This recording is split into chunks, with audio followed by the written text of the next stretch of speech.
Chicken pakodi చేస్తున్నాం friends. ఇక పసుపు, కారం పొడి, అల్లం పేస్ట్ వేసేసుకున్నాను.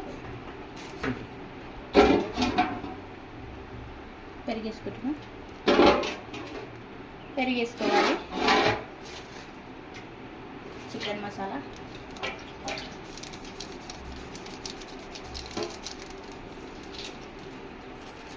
వేసుకుందాం. మొత్తం మిక్స్ చేసుకోవాలి. ఈ మొత్తం మిక్స్ చేసుకొని ఒక 10 నిమిషాలు ఫ్రిడ్జ్లో పెట్టుకుందాం.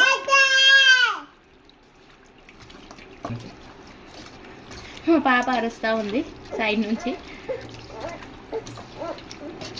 ఓకే,